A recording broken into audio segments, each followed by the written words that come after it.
지난주에 교회는 치유 공동체일 뿐만 아니라 사명 공동체다라고 말씀을 드렸습니다.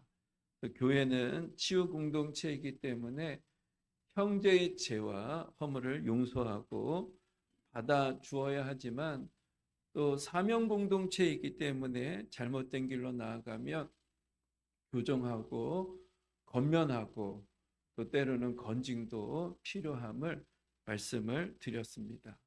그러나 비판과 정죄가 아닌 그 형제를 살리고 사람을 얻기 위해서 기도하며 사랑의 마음으로 은밀하게 객관화시키면서 그 지체들을 돌아보고 섬겨야 될 것임을 함께 나눴습니다.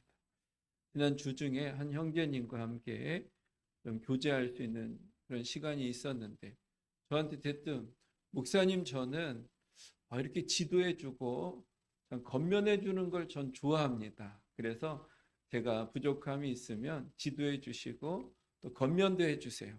이렇게 말씀을 하시는 거였습니다. 제가 그 말을 듣고 참 마음에 기쁨이 있었습니다. 참 너무 귀하다.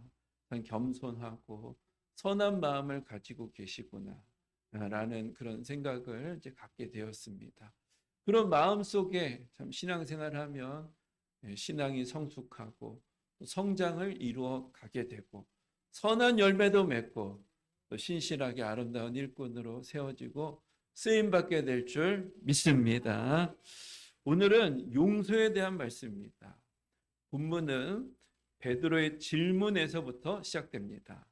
마태복음 18장 21절 말씀 보니까 그때 베드로가 나와 이르되 주여 형제가 내게 죄를 범하면 몇 번이나 용서하여 주리까? 7번까지 하오리까? 당시 랍비들은 3번까지는 용서해야 된다라고 가르쳤습니다. 사실 3번도 대단한 것입니다. 우리는 한 번만 상처를 준다거나 또 내 마음을 좀 아프게 하면 마음이 금방 돌아섭니다. 그래서 얼굴 보는 것도 싫어하고 말 섞는 것도 또 불편하게 생각하고 함께 교제하는 것도 단절할 때가 많이 있습니다. 3번 용서하는 것도 사실 쉬운 것이 아닙니다. 그러니까 사도 베드로가 그래도 제자잖아요. 그리고 주님께 칭찬을 받길 원해서 그랬는지 예수님께 나와서 예수님 형제가 죄를 범하면 몇 번이나 용서해 줘야 됩니까? 7번씩 하면 되겠습니까?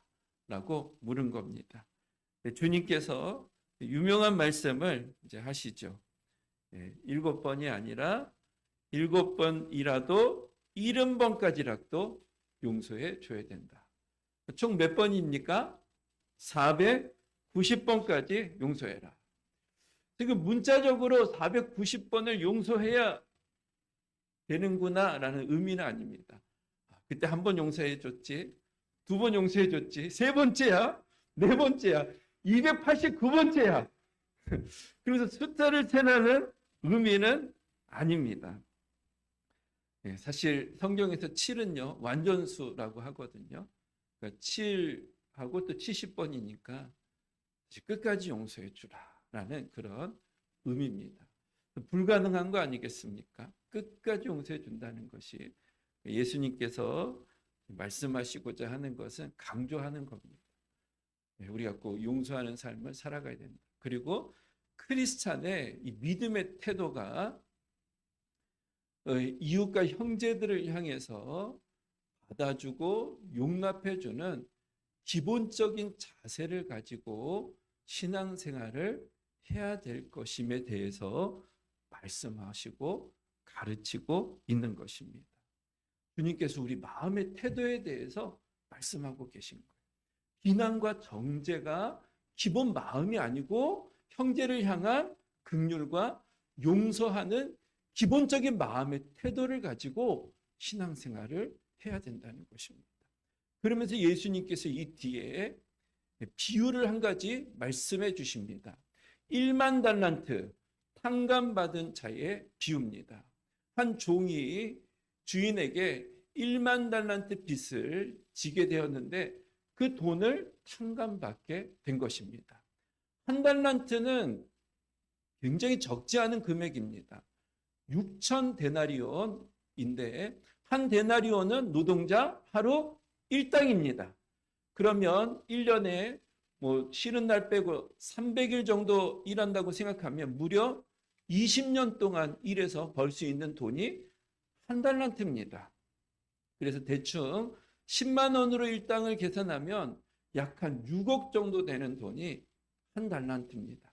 그런데 얼마큼 달란트를 탕감해 주었습니까? 1만 달란트의 돈을 탕감받게 된 겁니다. 계산했더니 6조 정도나 되는 도저히 상상할 수 없는 금액을 탕감받는 은혜가 임하게 된 것입니다. 도저히 뭐 계산을 할 수가 없죠. 우리들은 몇 억만 탕감해 줘도 빚 갚기 얼마나 힘듭니까? 이자 갚기 얼마나 힘듭니까? 그 몇 억만 탕감을 해줘도 아마 하늘 위로 날아가는 것 같은 그런 느낌을 받게 될 것입니다. 요즘 직장인들이 로또 막 이렇게 좋아하잖아요. 그래서 그 로또 우리는 하지 않지만 믿는 사람들은 안 하죠. 믿는 사람들은 안 하지만 그렇죠? 혹시 그가 확률 벼락 맞을 확률이라고 하잖아요. 그러니까 도저히 이루어질 수 없는 것에 너무 마음 빼앗기지 마시기 바랍니다. 그런데 직장인들이 많이 이 로또에 대한 환상을 가지고 그래서 로또 당첨하기 위해서 강아지 이름도 로또라고 짓는다고 합니다. 그 어떤 사람들은 바둑 안에다가 숫자를 써가지고 몇 번까지 있는지 저는 잘 몰라요. 숫자를 써가지고 나오는 것을 가지고 번호를 써가지고 로또 복권을 한다고 합니다. 근데 만약 1등에 당첨됐어요. 좋습니까? 안 좋습니까? 얼마나 좋겠습니까? 그렇죠? 금액이 뭐 10억, 20억, 몇십억 될지 모르겠지만 얼마나 좋겠습니까? 로또 당첨돼도 끝은 안 좋다고 하는데 그 당시는 되게 좋지 않겠습니까? 그런데 무려 6조나 되는 돈을 탕감해 준 겁니다. 우리 교회 빚을 갚아주신다면, 개인이 갖고 있는 매덕 빚을 탕감해 준다면 얼마나 좋겠습니까? 제가 탕감해 드리겠습니다. 별로 감동이 없으신 것 같아서 아마 그러면 저 같으면은 돈 탕감해 준다고 하면 정말 가서 엎드려서 그 발에 뽀뽀라도 해줄 것 같습니다. 그런데 무려 1만 달란트의 빚을 탕감받게 된 겁니다. 너무 기분이 좋잖아요. 룰루랄라 기분 좋게 나오는데 자기한테 돈을 꼬간 사람을 만난 겁니다. 100데나리온, 적은 금액은 아니죠. 100일 동안 일해서 벌 수 있는 돈이다 보니까 10만 원으로 치면 열흘이면 100만 원, 100일이면 1000만 원의 돈을 꺼간 사람입니다. 그 사람을 만나더니 표정이 싹 바뀌는 겁니다. 내 돈 왜 안 갚아? 언제까지 갚을래? 언제까지 갚겠습니다. 좀 봐주세요. 몇 번째야? 그러면서 목을 비틀더니 감옥에다 집어 넣은 겁니다. 그 소식을 듣고 그 왕이 얼마나 악하게 이 종이 보이겠습니까? 그래서 이 악한 종아, 내 빚을 탕감하여 주었거늘 어떻게 동료를 불쌍히 여기지 아니하냐? 나도 너를 용서하지 않겠다. 그 감옥에 집어넣습니다. 여기까지가 비유의 내용입니다. 주님께서 가르치시는 교훈이 뭡니까? 우리는 사실 큰 죄에서 건진받는 죄인이라는 겁니다. 도저히 갚을 수 없는 그 죄악 속에서 용서받은, 제사함 받은 하나님의 자녀라는 것입니다. 그래서 기본적인 자세가 남을 비난하고 정죄하고자 하는 자세가 아니고 형제를 용서하고자 하는 기본적인 마음의 태도가 그리스도인 안에 우리 안에 있어야 한다는 것입니다. 그럼 왜 이런 태도를 우리가 가지고 있어야 되는가? 첫 번째는요, 용서는 우리에게 자유를 주기 때문입니다. 우리 함께 따라해 볼까요? 자유를 얻는다. 자유를 얻는다. 크리스찬의 특권은 자유함 아닙니까? 진리를 알지니 진리가 너희를 자유케 하리라. 그런데 용서하지 못하면 자유를 잃어버립니다. 그 사람의 노예가 됩니다. 용서하지 못하는 사람이 있으면요, 가만히 있다 보면 그냥 아무 생각이 없는 것 같은데 어느 순간 보면 그 사람을 생각하고 있어요. 운전하다 보면, 설거지하다 보면 아무 생각도 안 하는 것 같은데 어느 순간 나를 힘들게 하고 나를 해코지한 그 사람을 생각하고 묵상하고 있는 것입니다. 마치 젊은 형제 자매들이 사랑하는 애인, 가만히 있다 보면 그 애인이 생각나잖아요. 아무 생각도 안 하는 것 같은데 그 애인이 생각나는 겁니다. 그러면 속이 쓰립니다. 마음이 아픕니다. 스트레스가 몰려오게 됩니다. 스트레스가 많아지면 어떻게 되죠? 병이 생깁니다. 암이 생길 수도 있는 겁니다.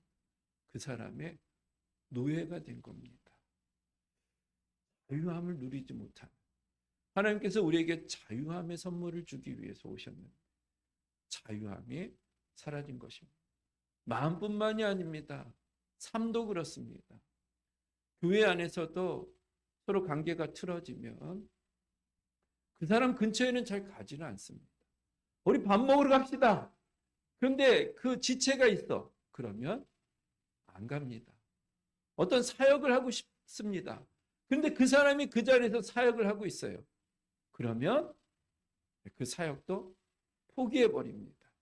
내가 교회 지체 가운데 좋아하는 지체가 있어요. 그런데 내가 미워하는 그 사람과 친하게 지내는 겁니다. 그러면 은근히 미워지는 겁니다. 미워지고 그 사람과의 관계도 미운 사람만 단절되는 게 아니고 나와 친하게 지냈던 그 사람과도 관계가 소원해지는 것입니다. 자유함을 누리지 못해요. 그런데 그 당사자는 두 다리 쭉 뻗고 잘 먹고 잘 자고 잘 살고 있습니다. 누구만 손해입니까? 자기만 손해예요. 자유함을 누리지 못하고 그 사람의 노예가 돼서 살아가는 겁니다. 하나님께서는 우리 크리스찬들이 그런 삶을 살아가기를 원하시지 않는 거예요. 자유함을 위해서 용서하라는 겁니다. 상대방이 아니라 내 자신을 위해서 용서하라는 겁니다. 그래야 속도 편해지고 사역에 있어서도 우리 동역해야 되는 거 아니겠습니까? 같이 안 볼 거 아니잖아요. 교회뿐만 아니고 직장 안에도 마찬가지고 이웃들과의 관계 속에서도 마찬가지 아닙니까? 그 사람이 있으면 근처에 가지도 않습니다. 얼마나 손해예요. 해야 될 것도 많고 또 감당해야 될 사명도 많은데 근처에 가지도 않는 겁니다. 그 얼마나 손해입니까? 그리고 만약 공동체 안에 그런 모습이 있다면 이 공동체가 어떻게 건강한 공동체로, 아름다운 공동체로, 성령님이 임재하시고 역사하시는 공동체로 어떻게 세워져 갈 수 있겠습니까? 그래서 자유함을 위해서 용서하라는 겁니다. 속 편하게 사시길 예수님의 이름으로 축복을 드립니다. 주님의 이름으로 축복합니다. 왜 용서해야 되는가? 두 번째는 구원이 달려있기 때문입니다. 마태복음 18장 35절 너희가 각각 마음으로부터 형제를 용서하지 아니하면 나의 하늘 아버지께서도 너희에게 이와 같이 하시리라. 주님께서 이와 같이 하신다라고 말씀하고 계신데 이와 같이 하신다는 게 무슨 의미인가요? 너희가 형제를 용서하지 않으면 나도 이와 같이 할 것이다. 어떻게 하신다는 겁니까? 나도 너희를 용서하지 않겠다는 겁니다. 하나님 우리를 용서하지 않으면 우리가 어떻게 됩니까? 죄인이 됩니다. 죄인은 어디 갑니까? 네, 뜨거운 데에 갈 수밖에 없습니다. 그럼 우리의 구원이 조건부인가요? 용서하는 사람만 구원해주고 용서하지 않는 사람은 구원 못 받고 그런 것입니까? 그게 아니고요. 예수님께서는 첫 번째 강조하시기 위해서 말씀하시고요. 두 번째는요. 하나님의 은혜로 용서와 구원을 체험했다면 하나님의 자녀는 당연히 용서할 수밖에 없다는 것입니다. 1만 달란트의 빚을 탕감받았어요. 정말 엄청난 은혜를 받았습니다. 갚을 수 없는 은혜를 받았습니다. 그러면 우리는 어쩔 수 없이 형제의 연약함, 또 나를 힘들게 했던 어떤 문제가 있을 때 하나님께서 우리 그냥 내버려 두시지 않으세요. 처음에는 미워할 수 있어요. 그러나 하나님의 은혜가 우리 안에 있기 때문에 성령께서 우리 안에 임재하시기 때문에 우리는 용서하지 않고는 살 수가 없습니다. 우리 불편하게 만들게 해주세요. 당연히 우리가 이렇게 큰 죄에서 구원받았다면 주님께서도 우리가 이웃을 향해서 용서하는 것을 마땅히 살아갈 것임을 알고 계시고 그럴 수밖에 없다고 말씀하고 계신 겁니다. 주기도문에서도요. 마태복음 6장 12절 말씀 보니까요. 우리가 우리에게 죄 지은 자를 사하여 준 것 같이 우리 죄를 사하여 주옵시고. 이것도 보면 하나님 우리 죄를 사하여 주옵소서. 이게 내가 이웃을 용서해 준 것 같이 우리의 죄를 사하여 주옵소서. 그럼 우리가 이웃을 용서하지 않으면 우리 죄를 용서하지 않겠다는 의미입니까? 그것이 아니고 하나님께서는 이미 우리가 억만제약에서 구원받고 탕감받은 자이기 때문에 이웃을 마땅히 용서해 줄 것임을 알고 계신다는 겁니다. 당연히 너희들은 그럴 수밖에 없다라고 말씀하고 계신 겁니다. 우리는요, 어쩔 수 없이 용서할 수밖에 없어요. 왜요? 하나님의 영이 우리 안에 있기 때문에. 하나님의 은혜가 우리 안에 있기 때문에 우리는 어쩔 수 없이 용서할 수밖에 없는 그런 존재로 변화가 된 것입니다. 찬송가 261장에 보면 이 세상의 모든 죄를, 이 찬양이 있는데 주님 앞을 멀리 떠나 길을 잃고 헤맬 때에 나의 뒤를 따라오사 친히 구원하셨도다. 우리는요 주님을 떠났어요. 죄인이었습니다. 그런데 길을 잃고 헤매고 있었죠. 죄인으로서.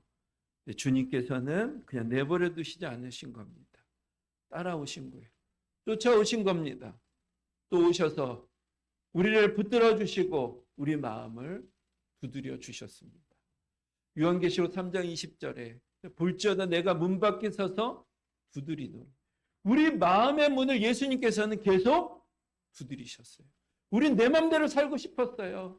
내가 하나님인 것처럼 착각하고 내 정욕대로 살아가려고 할 때가 너무나도 많았습니다. 그런데 주님께서 그냥 내버려 두시지 않는 겁니다. 또 찾아와 주시는 겁니다. 어떤 사람을 통해서 찾아와 주시고 사건을 통해서 찾아와 주시고 어떤 환경을 통해서 또 찾아와 주시는 것입니다. 마음문을 두드리시는 거예요. 벗어나려고 해도 벗어날 수가 없어요. 주님이 계속 쫓아와 주시고 계속 마음문을 두드리고 계시기 때문에 주님 외면하고 벗어나려고 해도 우리는 벗어날 수 없는 존재가 된 것입니다. 이 은혜를 받은 것입니다. 그러니 예수님께서도 너희들도 마땅히 용서해 줄 것이야 라고 말씀하고 계시고 생각하고 계시는 겁니다. 너가 용서를 안 해? 그러면 진짜 구원받은 것인지 너희 안에 성령님이 임하고 계신 것인지 점검해봐. 주님께서 이렇게 말씀하고 계신 겁니다. 우리는 하나님의 자녀이기에 용서할 수밖에 없습니다. 그럼 쉽습니까? 어렵습니까? 네, 쉬운 분도 계시고 어려운 분도 계시고 참 용서한다는 게 또 어려울 때가 있습니다. 에피소드인데 제가 몇 해 전에 노예 서기로 섬겼잖아요. 근데 서기가 할 일이 굉장히 많더라고요.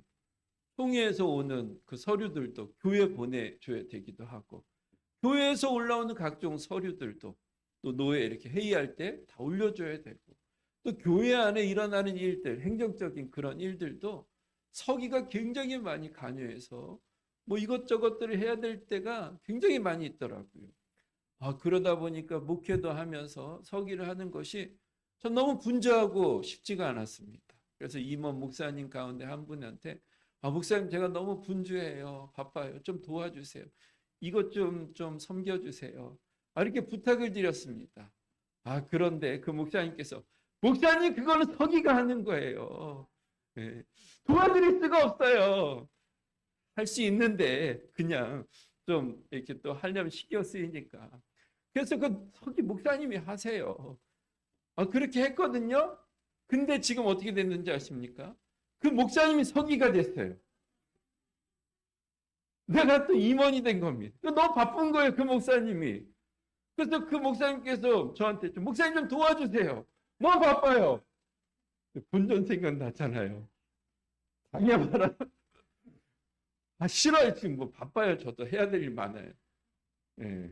속도 원래 좁은데 옛날 생각 나가지고 못 도와주겠는 거예요. 못 도와주겠는가. 마음 불편해가지고.